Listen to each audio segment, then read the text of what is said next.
Hello, in this presentation I want to be talking about wrestling, the mystery of wrestling, trading, and anything to do with crowds, branding, and names. It's gonna be very, not that, if you really want to get a good idea about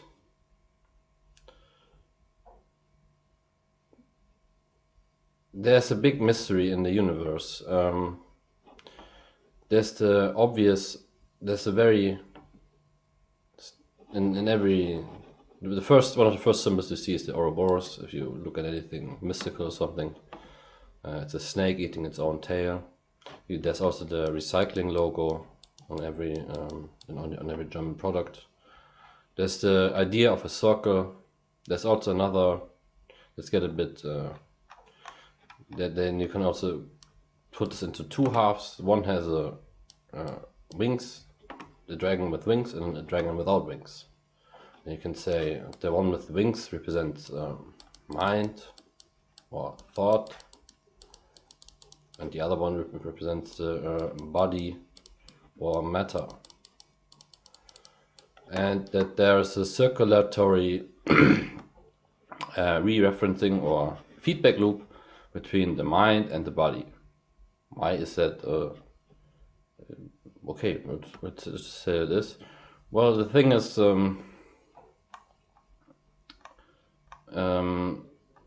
imagine the whole universe as a car engine, or yeah, I can't draw a car engine, but let's say it's a car engine.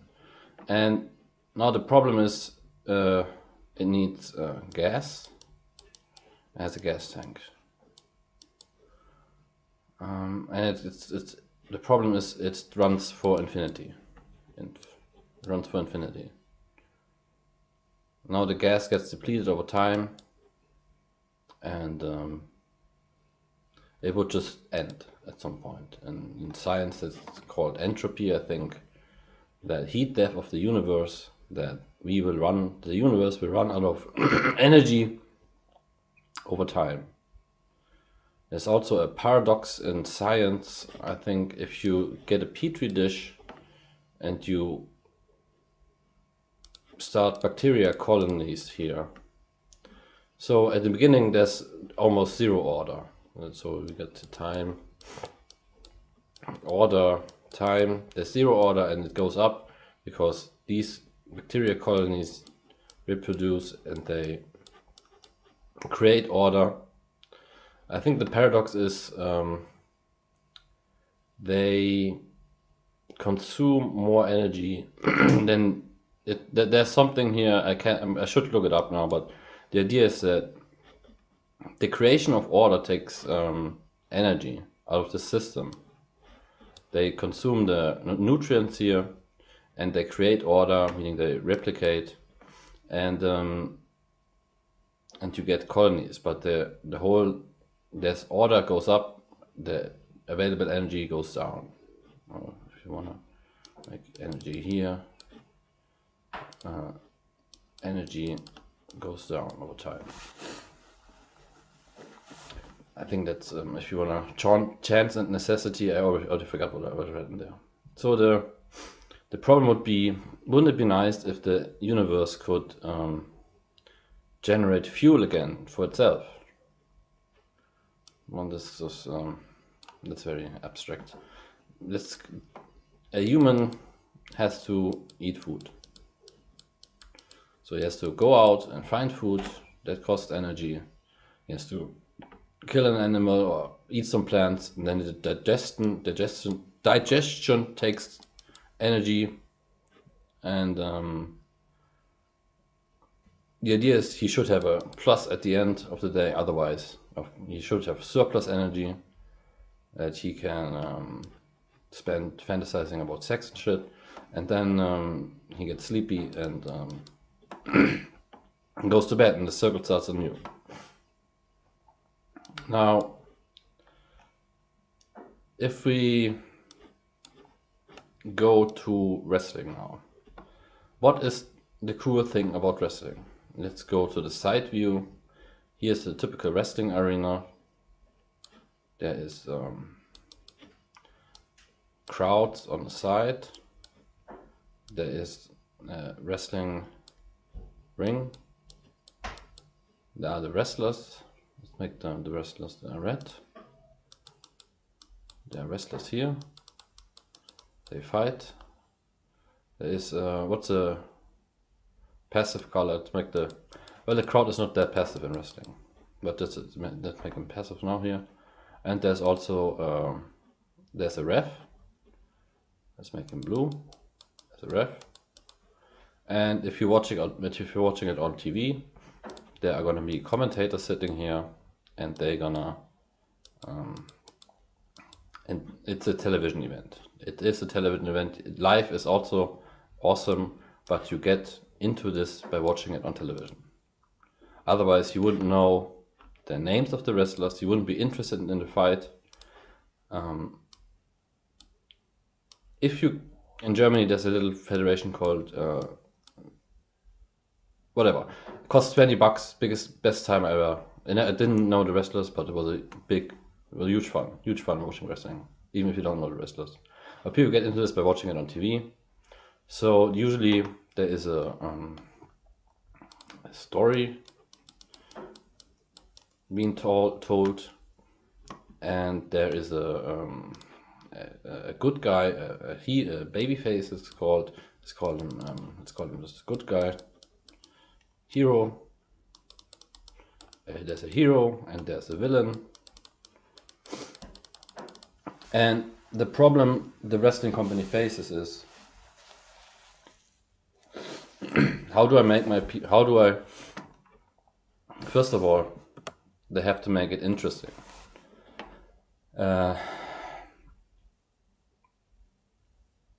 The villain needs to be good and the hero needs to be good. I mean, first of all, usually it works like this. But people root for the author.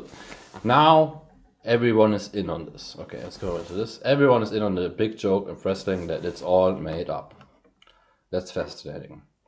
Yet people still can get hyped for their wrestlers, and that's called suspension of disbelief. That's like going into. I enjoyed wrestling for a while. I don't watch it now anymore, but I got really into it for a while. If you just the whole system, how this works. So for a long time I couldn't enjoy movies anymore because I was just fake. But then I got into, okay, what if I just for a while actively try to enjoy the movie and pretend it's sort of real? Not by, but I just, if you want to enjoy superhero movies again, they're not that good. But if the movie can't grab you on a story or dramatic or moral level, you can still, I think, if you're like a 13-year-old boy, or if you have there's still some visceral stuff in the action sequences and just the whole hype of a hero and a big villain brawling down like wrestling. So you can say, so the mystery of wrestling is the commentate that there's a script being written sort of for I'm not gonna get into the whole shebang now, but there are connections everywhere here. The commentators comment on the fight, and the wrestlers, let's say the villain gives the middle finger to the crowd and smacks the grandma of the hero, and then the commentators are gonna be shocked about this and, oh, what a bastard! You can't believe he's doing this, and everybody in the crowd is, if you really either in the early days, the crowd would really get pissed off, and the villains would have to fear for their life almost in these fights. Now the villains are hilarious, but they usually do some underhanded shit. They will punch low, they will attack you from behind, and that's still seen as bad. So that's good. So the crowd is there for atmosphere. You feel, and they're not just background. The wrestlers feed on the energy of the crowd. They have to read the crowd energy. The ref is here for some unknown reason, to make it look real, and also as a. Let's go to the top view. This is the ring. Here the wrestlers make the good and bad, and here's the ref. And actually, they're all friends. They're all friends. They know themselves from backstage. So there's the play of 3 here. And outside is the crowd. They are in this holy circle, the squared circle, they say it, the ring. And they put on a show. And they have to time. Timing is very important in wrestling. They gouge the television audience. They have a live sample of the television audience right in their arena here. They read this energy like a trader would view a trading chart, and they find out, okay, now is a good point to dump him, and so they read this crowd energy, they read the hype level, and they know, and they can sense and feel what would work now to get this to make this a good fight. You know, a story has an arc. There's a good Sopranos video. I have no arc. I start over here, and then he's over here. Where's my arc? Well, that's not. I don't know how many arcs there should be, but a good fight should keep you engaged. And you don't. Yeah, the mystery of wrestling is it's made up. They know the end of this fight, and they know some key moments they want to do in this fight. There's also a very interesting fact about it, how much damage they can take. These people are highly super mega duper professionals. If you watch what they do on in these fights, their body almost like steel. I'm not joking. Anyway, this is these people, big respect for the wrestlers. So the crowd is maybe goes in with some expectations. The crowd has expectations. They have a general feeling of where the story should go now, and what should happen. And they think they're savvy, so they they are an invested fan. They root for someone. They have hope and fear.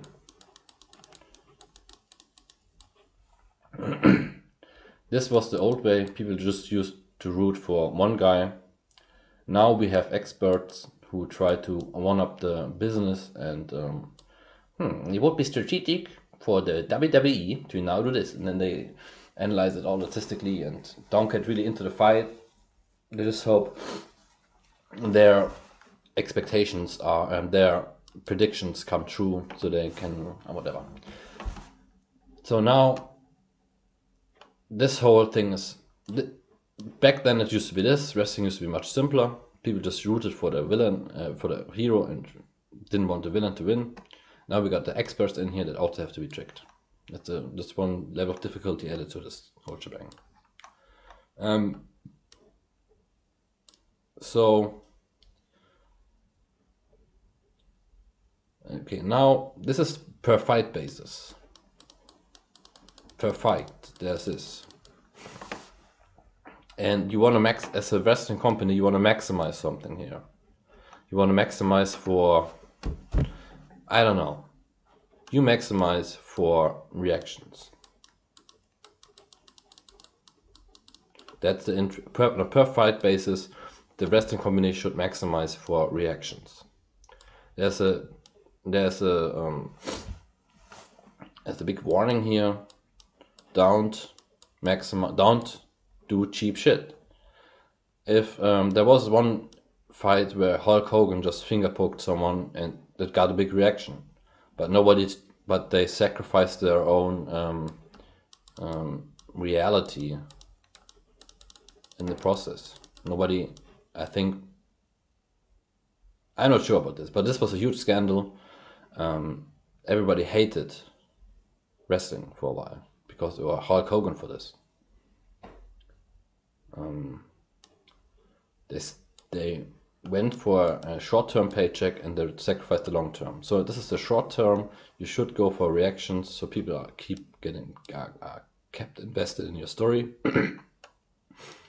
In the long term, well, let's just pretend the brand or the name. Well, every wrestler has a let's go normal here. You start as you have to be built up first. When you come up, you have to be built up by beating well, you have to be introduced first into the wrestling universe. So you beat whatever. They test what works, and if it works, they invest some more into you. They invest in you by giving you wins. You get wins over small enemies. So the crowd gets to know you, and let's make this the hype factor, and this is over time. So you get wins. If they are good, and they see, okay, they plot your course for you. So they have an idea of you, what they want to do with you. If they see, okay, this is a good trend, they see we can bring this guy here. And but first we have to do a little here, and then he will really go there. So they will start to bring injustice into this. This will happen with Daniel Bryan, the babyface run of Daniel Bryan. He was so unjustly punished I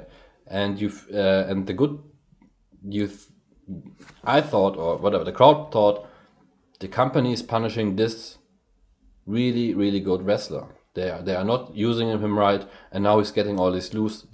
He's getting his ass beat by this super mega cool villain company, The Shield.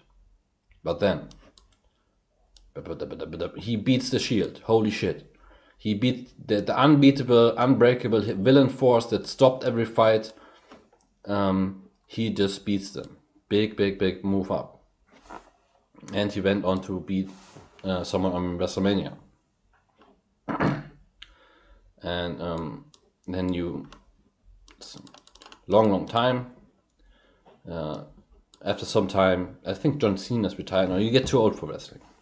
But then you come back as then you get your last hurrah as a hyped face, as an old name that comes back. You get the big. It's usually if you've been gone for a long while and you come back into wrestling, there's the instant nostalgia value, and everybody forgot about you. So there's a real rip here. Everybody mostly forgot about you, but they're back and they're suddenly reminded. Oh shit, this guy is back! I can't believe it. My childhood hero is back, and everybody is and there's a big pop here, but then it's blah, blah, blah, blah. And then you get into the Hall of Fame and whatever, and then you are enshrined in the Wrestlers Hall of Fame, and your career is pretty much over. But this is how. There's also some book, operations of a stock, day-to-day operations of a stock operator. This is how pump and dump strategies work.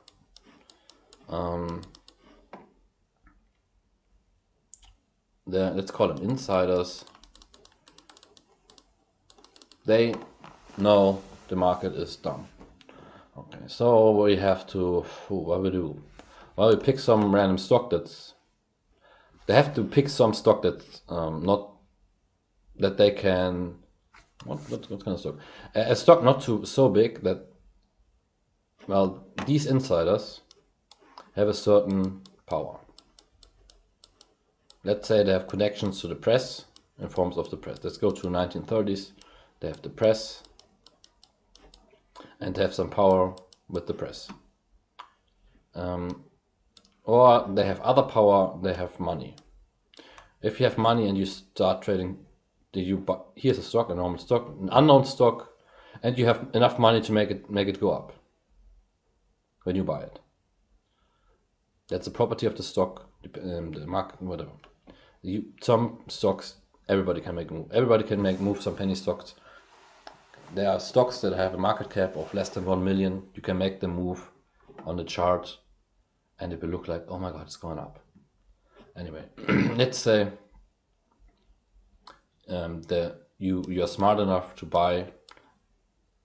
You plot this pump and dump scheme. You buy here. Then you buy more and make it move. You would ideally time this with some fundamental news that sort of give this credibility. Now the crowd gets interested, blah blah blah, and it goes up. And now ideally there's another. You give it some more fuel to hype up here, and then you dump your shit. And depending on how much you bought, there's a big dent here, and then you're done with it. There will be still some story about the suckers who bought there, who want to buy, and blah blah blah. That's and it's gonna be the end of it. This is normal day-to-day operations in every market. Still, I think there are still some super insiders who know this game, who do it, but it takes a lot of money. Now there's crypto, so everybody can do this game. I would not recommend doing this unless you. I think there's some. Well, let's just say, don't be mean. Okay. So, how does trading relate to markets? To this thing where there's an arena, and well, you can see. I can also plot this on a chart. But to go back to this gas tank here, if you want, you can transpose this to names you see in the press. What's a big name today? Zelensky. Oh, super Zelensky. So if I would chart the value of names, I would put Zelensky up here, the baby face. I would Putin down here. Corona is dead. I wouldn't buy Corona. Well, we'll also get into maybe RE. If you're savvy, look into RE. Why am I saying this? No. Well, if you maybe RE is going to be a big story in the future. The funny thing is, I'm not sure. I don't know. I don't know what's going to happen. Maybe it's just going to impact our lives like the iPhone, and the iPhone wasn't a big news story, was it? It just took over the world, sort of. Okay, so this is bullshit. But so maybe the world is maybe the Illuminati plot out these wars and crises and this big show for some reason. There's one way to look at it. It's planned by masterminds way into the future, and it's all there for the Great Reset and Klaus Schwab. What maybe the other way to look at this is well, let's not go with let's go with this model here.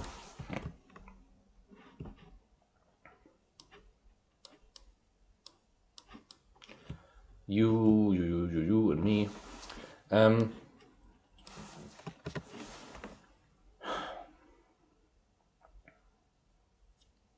Let's say the engine itself has an interest in staying in keeping running, to keep running. Let's say the engine, the universe is interested in staying alive. Then it would, and it feeds, what's the energy of the universe? maybe interest in the universe or belief in the universe.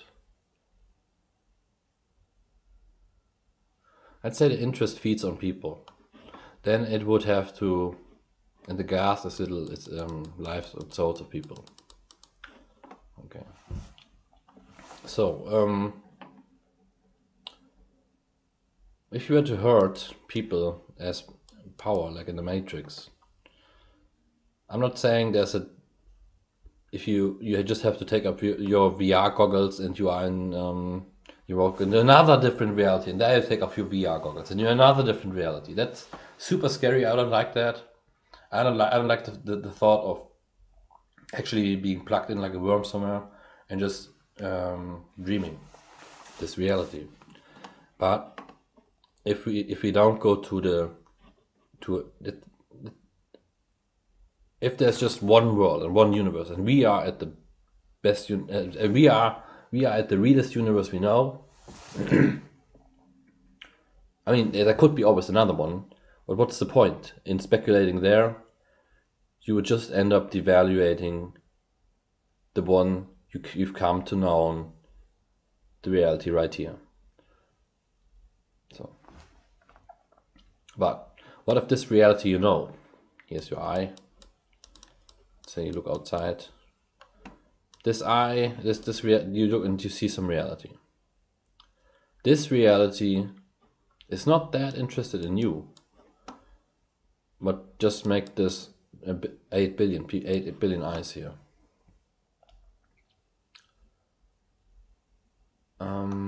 If you wanna quantify, if you want big numbers, maybe. So let's come to an end here. The engine is interested in keeping running, and maybe also interested in enjoying driving. Maybe the engine also enjoys to be revved sometimes. Maybe the engine enjoys this, and that. Maybe the engine enjoys a lot of things. Maybe the universe is a sick fucking puppy. And we are just pawns in it. And we are just the play toys of, let's not call it universe, let's call it God. God is a little child, and he uses people like a child uses Lego toys. That's all. That's probably the only thing I can say here. And so yeah, the universe is ruled by a will, maybe by a will of God. There is a will of God, namely the little child with the Lego toys, and he just likes. Fuck! I gave it away. I gave the joke away. I gave the whole trick away. Well, God likes to play with toys. He's a bratty child who likes to play with toys, and sometimes he likes to burn his soldiers. Oh, what a freak God. Well, I'll leave you with that. That's enough. Thank you. Goodbye.